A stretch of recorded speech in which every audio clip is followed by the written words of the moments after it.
Bəs sələflərin kiməsə bağlılığı varmı? Çünki bəziləri deyir ki, sələflər bir şəxsə bağlıdır. Əsasən də Muhammed ibn Abdülvahabı deyirlər. Ümumiyyətlə, sələfilərin kiməsə bağlı olması məsələsi bu hər iki yöndən cavab verilə bilər. Həm bəli, həm də xeyr. Sələflər bağlıdır hansı kəsə? Muhammed sallallahu aleyhi və səlləm. Muhammed sallallahu aleyhi və səlləmə bağlıdırlar. Yəni, onlar Peyğəmbər sallallahu aleyhi və səlləmə bağlı kəslərdilər.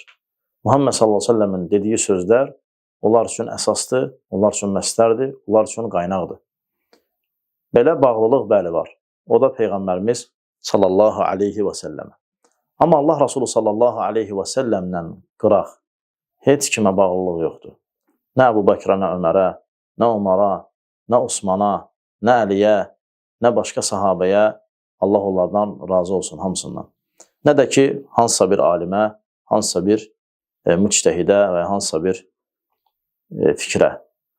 Biz baxırıq, əgər fikir Quran və sünnəyə uyğun gəlirsə, Allahın kitabına və Rasulü sallallahu aleyhi və səlləmin yoluna uyğun gəlirsə onu götürürük və onu iqrar edirik. Əgər uyğun gəlmirsə, alimin məkanatını qoruyuruq, alimin dərəcəsini qoruyuruq, lakin onun xata olduğunu bəyan eləməklə o fikirdən, o məsləkdən uzaq dururuq. Sələfilik belə mənada heç kimə bağlı deyil. Amma birinci mənada, bəli, Peyğəmbər sallallahu aleyhi və səlləmə bağlıdır və bu da Allah Taala'nın əmrinə görədir.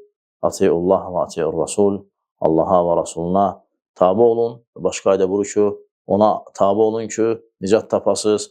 Və başqa ayda gəlir ki, ona tabi olun ki, uğur tapasız və s. və ilə axır.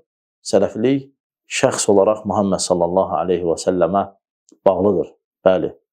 Amma Muhammed sallallahu aleyhi və səlləmdən başqa heç kəslə əlaqəsi yoxdur.